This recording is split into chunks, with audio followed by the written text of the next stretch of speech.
Finally, we beat the New Orleans Pelicans, the team that would usually beat us a lot of time, and we finally defeated the Pelicans, and it was a nice, beautiful blowout, and we officially clinched the eighth seed. So pretty much the rest of the games, we're definitely gonna take it easy upon our players. Just like yeah, it's just gonna be pretty dope and pretty epic. Like we pretty much just was killing it throughout the whole entire game. And literally there was barely any flaws. If there's no flaws. Like the Clippers just did everything good. Just it's just an ideal game. We took full control. We played elite on both sides of the end. Our ball movement was ooh just amazing. It was just wow. It was just a really perfect Clipper game. Like everybody did good.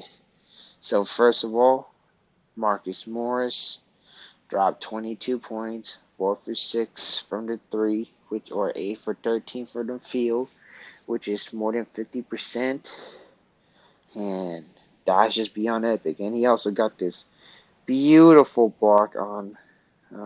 Respectfully, I forgot his name. I don't really know too much about the Pelicans, but I mean, they're up and coming. They got McCollum, which is like showing sunset that they're trying to go somewhere, like they're trying to make it run it deep. But the Clippers, we just did great.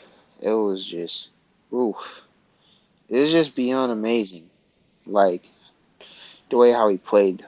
Like Marcus Morris, he was just the perfect player. Like if Marcus Morris just plays like this every single game, like the Clippers team would be near impossible to stop because like when Marcus Morris plays good, he plays like a certified all-star. When he's off, is just not pretty, but yeah, ultra efficient, ultra efficient. And then you got Paul George, didn't have like who didn't do bad at all. Like I know if you look at the stat sheet, you'll be like, oh, he only dropped 15 points, but in reality, he just did great all around. Like he made a lot of people wide open, especially his playmaking just dramatically improved. I believe he dropped 7 assists, which is that's just beyond epic. Like come on, like Paul George is like the ultimate cheat code. Like he can literally dime the ball, he can shoot the ball, he could play great defense. He's really athletic. He has great handles. Like what more could you want from a guy like Paul George? Because if you compare this version of Paul George compared to 2021 Paul George, now the difference is from the PG in the past to PG right now is when Paul George is off on the offense of getting buckets, Paul George will look pretty bad. But now, if Paul George would be let's just say if we have a rough shooting night, he would still look good on the floor because he can dime and he can play great defense. He does everything else, not just getting buckets anymore. He's just man, he was just like I remember the time when Paul George when fresh off the bubble season, when he's known as Pandemic P, and when he would have some growing pains, people wanted to trade him for Damian Lillard, which is I guess fairly understandable because Damian was just the ultimate offense juice. But let's be real, Paul George is much better than Dame because he's good all around, while Dame is more on the one-dimensional side of the spectrum. He's more he just get you the buckets, or they want to trade PG-13 for Bradley Beal, who is another respectfully a great player, but one-dimensional, who's a great bucket getter. But that's pretty much about it. Or they say they want to trade PG for Ben Simmons, which is that would have been horrendous. All right, let's be real, that would have been horrendous.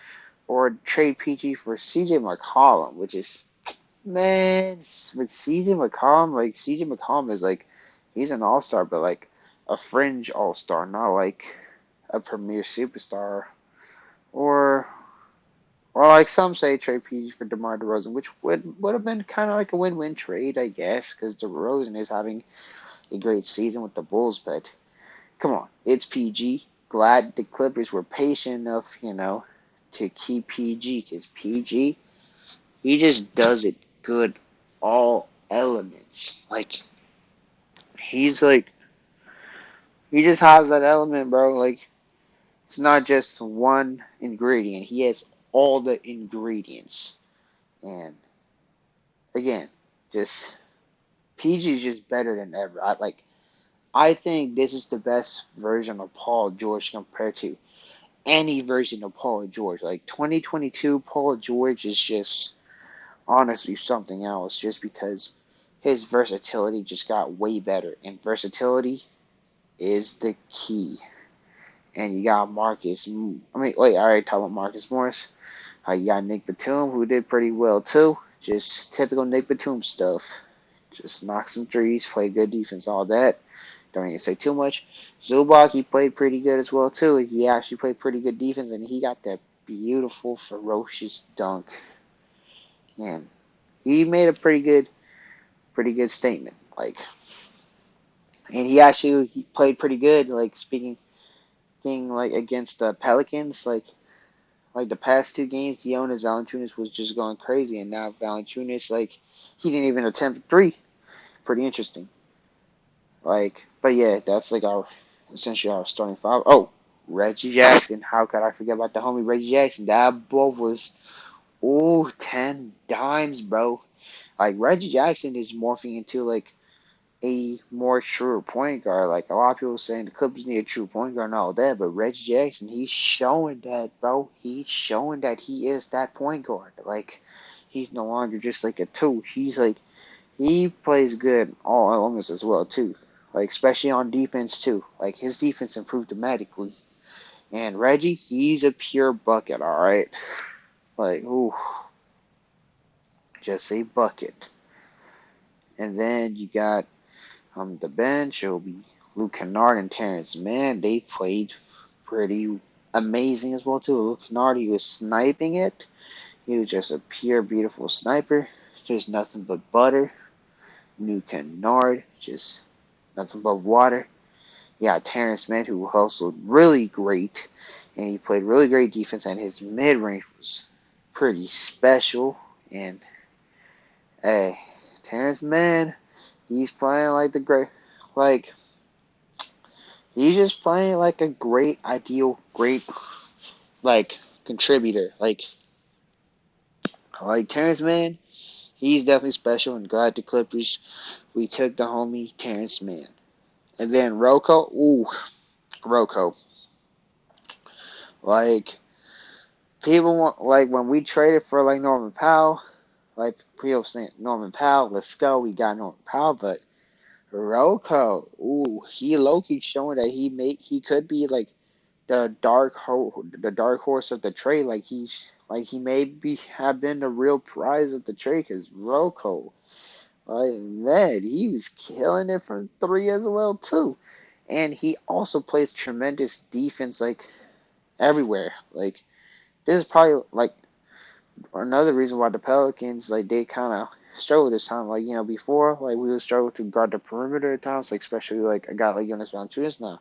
But now Rocco, he's playing defense on all sorts of level, and his defense is just marvelous. And again, he's another player that just plays really good all around. Like, he's literally like a taller Patrick Beverly who makes, like, even smarter decisions. And Rocco needs to become a Clipper for life, like, for the rest of his career. Like, this offseason, I would love the Clippers to sign him for at least a 3-year, $36 million at least, or 3 year. Heck, I'll pay him $40 million, honestly. Like, this man he just shows that he's just something else. Like, you cannot let a guy like Roko slip because he just plays like I don't know what else. I don't know what else to really say. He just plays ideal. Like he's not like a superstar, but he's just a really intelligent, smart player. And then you got the homie Isaiah Hartenstein, who another player that we definitely need to have him stick around to be a Clipper because Hartenstein, he's that energy guy, but at the same time, he's shown abilities that he's willing to improve from the 3-point line. And Isaiah Hartenstein, he went 100% from the 3-point line. He went 2 for 2. I like that he's taking more shots. Unlike Zubac, who has yet to, I'm a little bit disappointed that Zubac is not willing to, like, or I don't know if it was Zubac's fault or more like Tyronn Lue's fault. I cannot tell because I'm not in the locker room, but I would like to see, like, one thing I would love Zubac to do, but what Hartenstein is doing is just expand the range. Like, at least maybe shoot the mid range if you're not comfortable from shooting beyond the arc. But Hartenstein, I'll be down for him to see him attempt more threes. But nevertheless, he's also a great energy guy with great motor. Just and he still did his thing. Especially his playmaking was great. It was just great. But I mean, honestly, there's nothing really much I can say about the Clippers. Like we just played pure spectacular. But I'm gonna talk about the Pelicans a little bit. So basically, none of the Pelicans player even hit 20 points, that is great. That is just amazing. Like the Pelicans, they finally stopped gaining superpowers against the Clippers. So first of all, let's talk about Jonas Valanciunas. Jonas Valanciunas, for some reason, didn't failed to attempt a three, and hey, that's great because Jonas Valanciunas he just tends to lit us up. He just tends to lit us up, but now he's stone cold. And then their new acquisition, C.J. McCollum, solid player, 19 points. Just he gets the buckets. He gets the buckets. And who knows when Zion returns, he could be a pretty good punch with Zion Williamson. We'll find out. Brandon Ingram, he had a fairly kind of like an inefficient night, 15 points, which is probably a good solid building block. You also have they also have Jackson Hayes, who played pretty decent, pretty solid, just 12 points. Solid center, like just did his thing. And then wait, who else? Oh, Herb Jones. Herb Jones, shout out to Herb Jones. He's just a pretty nice, gritty, like 3-and-D player. He could be a pretty great piece for the New Orleans Pelicans down the stretch because he plays that pretty good defense, and he's shown the ability that he just it could do it all. Good 3-and-D wing, and you got Trey Murphy who, didn't do too much, but another solid potential wing. Shout out to another player to shout out big time is Jose Alvarado. Jose Alvarado, like I thought he's like a pretty solid player. Like he plays pretty good defense. Like he's also like a pretty good pesk. Like that is pretty good that Alvarado's getting his time with the Pelicans because it's well deserved and he's a hard nosed defender and that is pretty good for a team like the New Orleans Pelicans. So the Pelicans are actually pretty interesting because they actually got a pretty high draft pick that is from the Lakers. So if the Pelicans just somehow get a good pick, hey, that could be a pretty interesting team because you got Zion, you got Ingram, McCollum, and whoever they would pick, they would either maybe they could probably take a point guard like a Jaden Ivey, or they could just go with a legit big man, kind of like well, I don't know about legit big man, but like kind of like a center or a power forward. But they got Hayes, who's kind of like a little bit of a tweener in a way. So And so Hayes made a center, or they just to take Paolo Banchero, or they take Chet Holmgren, because they could play like the 4 or 5, pretty interchangeable. Or if they get Jabari Smith, that'll be oof. Because hey, Jabari Smith from Auburn, shout out to him. That dude has the mechanics to be a pretty deadly player. But that's just me being a little bit unrelated right now to this video. But I mean, the Pelicans, like, they're like 9 seeds, so let's just hope the Clippers, like, we just take the beautiful dub the first time. We snagged the 7th seed, then we faced the Memphis Grizzlies in the playoff. So that's pretty interesting. But for now, looks like we're just gonna rest all the boys, just have them take it easy. Or who knows, just have Kawhi just return for the last few games so Kawhi just could get some repetitions and all that. Don't put him too much, but just get the man some repetitions. Cause come on now, trying to see Kawhi and PG return, just get that championship as a 7th or 8th seeder. Ooh, that'd be one of the greatest rings in history. Just literally just beat all the odds, beat beat the Suns, the Warriors, all the top dogs, and then take on whoever comes out from the East, like maybe like the Celtics or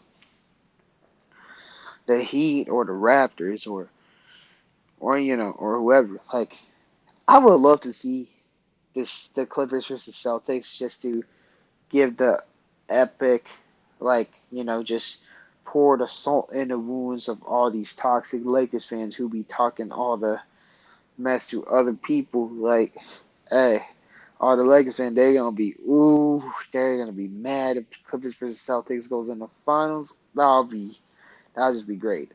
But anyways, I'm gonna try to get back on topic. But this is just a beautiful win in general, especially key components. We were just getting buckets. We were playing great defense. We had some nice, good blocks, and we had some nice, beautiful posters. And it looked like the Clippers was having a lot of fun. Like, and the best part is the ball movement. Ball movement is the key to success. Like, got a lot of open guys and got a lot of nice, fun dunks. Like, kind of like Lob City. But anyways, this should wrap up this video. Just let me know what you think about this beautiful win. Because not just we beat the Pelicans, we clinched the 8th seed. So, again, just leave a comment down below. Just be sure to leave a like, comment, subscribe, and I'll give you on the comment section. And as y'all know, just have a great night. Ooh.